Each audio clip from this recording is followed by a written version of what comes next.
வணக்கம். Global risk management இந்த தளத்தில் இருந்து ஆர்னே லோமன் எழுதியிருக்கின்ற ஆக்கம், உலக எரிபொருள் விலை மிகப்பெரிய தள்ளாட்டத்தை சந்திக்க போகின்றது, ஐரோப்பாவிற்கும் இதர உலக நாடுகளுக்கும் பாரிய ஆபத்து வந்து கொண்டிருக்கின்றது என்கின்ற அதிர்ச்சி செய்தியை அவர் வெளியிட்டிருக்கின்றார். இதற்கு காரணம், உலக ஆயில் ஏற்றுமதியில் முதலாவதாக ஹோர்முஸ் நீரிணை 20% ஏற்றுமதிக்கு காரணமாக இருந்தது.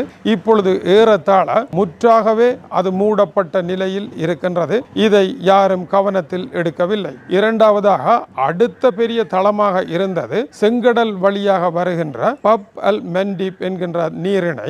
இது ஏமன் நாட்டிற்கு அருகில் இருக்கின்றது. சவுதி அரேபியாவில் இருந்து வருகின்ற பைப் லைனினுடைய 4 மில்லியன் பீப்பாய்கள் கொண்ட தினசரி வருகின்ற ஆயிலை எடுத்து செல்லுகின்ற பகுதியாக இது இருக்கின்றது. இந்த பகுதியிலும் ஹவுதி ஆயுததாரிகள் ஈரானினுடைய அதிநவீன ஏவுகணைகளினால் இப்பொழுது தாக்கி சவுதியினுடைய கப்பல்கள் மீதே தாக்குதலை நடத்த ஆரம்பித்து விட்டார்கள். சவுதி ஏமன் யுத்தமும் வெடித்திருக்கின்றது. இந்த நீரிணையும் பெரும் பிரச்சனையாக மாறி இருக்கின்றது. இந்த இடத்தில் மூன்றாவதாக இருந்த ஏற்றுமதி வழி கருங்கடல் பகுதியாகும், இவற்றை தவிர்த்து வருவதற்கு.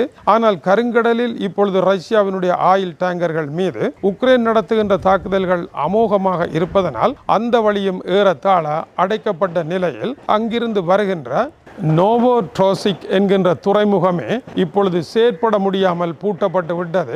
ரஷ்யா முழுவதும் எரிபொருள் பிரச்சனை இப்பொழுது ஏற்பட்டு இருக்கின்றது.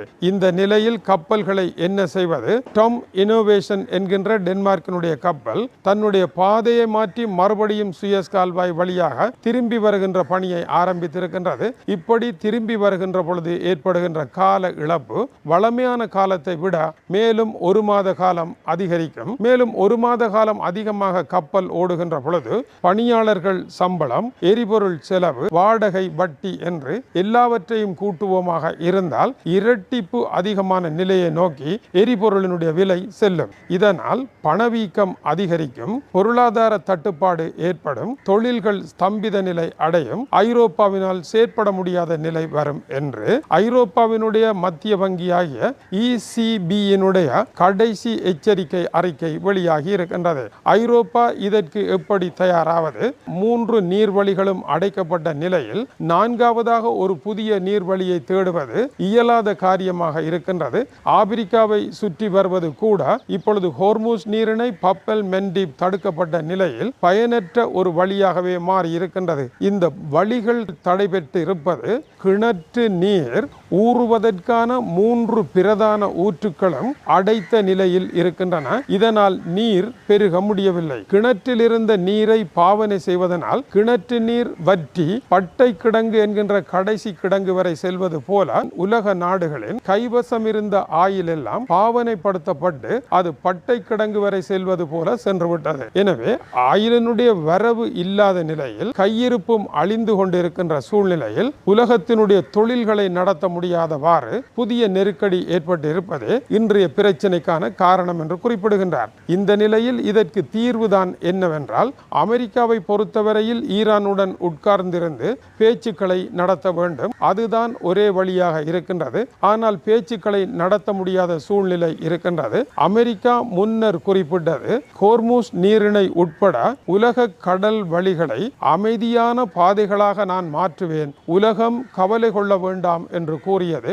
இப்பொழுது அமெரிக்கா அது தன்னால் முடியாது என்ற நிலைக்கு வந்து தன்னுடைய வாயை மூடி மௌனியாக மாறிவிட்டது. எனவே அமெரிக்காவினால் இயலாத நிலையில் அமெரிக்கா மௌனம் காக்கின்றது. உலகம் இந்த பொருளாதார பிரச்சனையினுடைய ஆணி வேரில் சிக்கப்பட்டு கொண்டது. இந்த நிலை நடைபெற்று கொண்டு இருக்க கருங்கடல் பகுதி வர்த்தகமும் மத்திய கிழக்கு வர்த்தகமும் இப்பொழுது ஈரானில் நடைபெறுகின்ற போரில் ரஷ்யாவினுடைய அதி உயர் படை பிரிவினர் ஈரானில் நின்று பணியாற்றுகின்ற காரணத்தினால் அவர்களுக்கு எதிராக உக்ரைனை இறக்கி விட்டிருக்கின்றார்கள். உக்ரைன் ஈரானினுடைய டேங்கர் மீது நடத்திய தாக்குதலில் ஈரானியர் ஒருவர் கொல்லப்பட்டு மேலும் பலத்த சேதம் ஏற்பட்டு இருக்கின்றது. எனவே உக்ரைனினுடைய தாக்குதலுக்கும் ஈரானுக்கும் என்னதான் தொடர்பு என்றால், ரஷ்யாவிற்கும் உங்களுக்கும் என்ன தொடர்பு?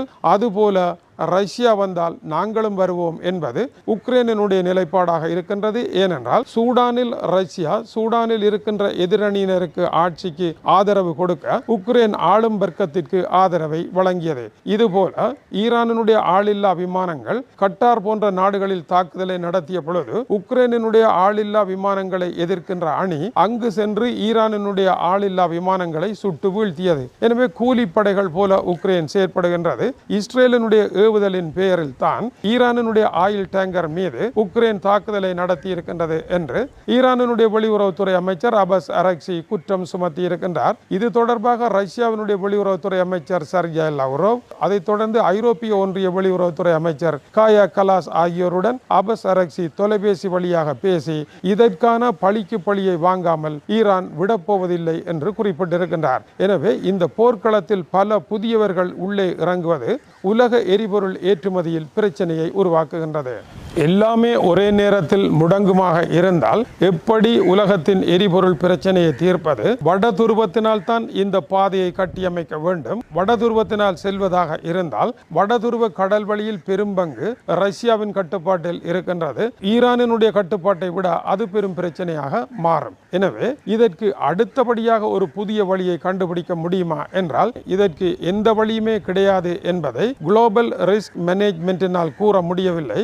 உதாரணமாக இந்த கப்பல்கள் எப்படி ஈரான் கடலால் செல்லுகின்ற பொழுது பணம் கேட்டார்களோ அதுபோல உலகத்தின் எந்த நாட்டிற்கு அருகால் சென்றாலும் இனி அந்த நாடு பிடிவாதம் பிடித்து தனக்கு கட்டணம் தர வேண்டும் என்று கூறும். இதனால் எந்த வழியும் காண முடியாது. சகல வழிகளும் அடைக்கப்பட்ட நிலை இருப்பதனால் முற்றிலும் புதிய ஏற்பாடொன்றை செய்ய வேண்டிய புது நெருக்கடி ஏற்பட்டிருக்கின்றது.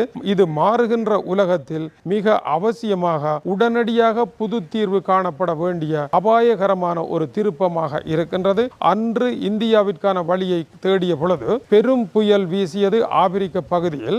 ஆப்பிரிக்காவினுடைய தென்முனையில் வீசிய இந்த புயலை பார்த்து பயணத்தை நிறுத்தி திரும்பிய மாலுமிகளிடம் அன்று ஸ்பானிய அரசனாக இருந்த 3ஆம் ஜான் அதற்கு புயல் முனை என்று அவர்கள் பெயர் வைத்த பொழுது புயல் அல்ல, அது நன்னம்பிக்கை முனை. பெரும் புயல் வீசுகின்ற பொழுது அதற்கு அப்பால் நல்லதொரு இடம் இருக்கின்றது, எனவே அதற்கு நன்னம்பிக்கை முனை என்று பெயர் வையுங்கள் என்று குறிப்பிட்டார். அதுபோலத்தான் இப்பொழுது வீசுகின்ற இந்த புயலானது இதற்கு அப்பால் ஒரு நல்ல இடம் இருக்கின்றது, அந்த நன்னம்பிக்கை முனையை உலகம் தொடும், அதை நோக்கி செல்லுங்கள் என்று கூறுவதற்கு குளோபல் ரிஸ்க் மேனேஜ்மென்ட்டிற்கு வரலாறு தெரியாது இருப்பதும் கவனிக்கத்தக்கது. வணக்கம் உறவுகளே. நன்றி உறவுகளே. இது போன்ற வீடியோகளை பார்வையிட சுந்தூஸ் முகமது இம்தியாஸ் என்ற யூடியூப் சேனலை சப்ஸ்கிரைப் செய்யும்.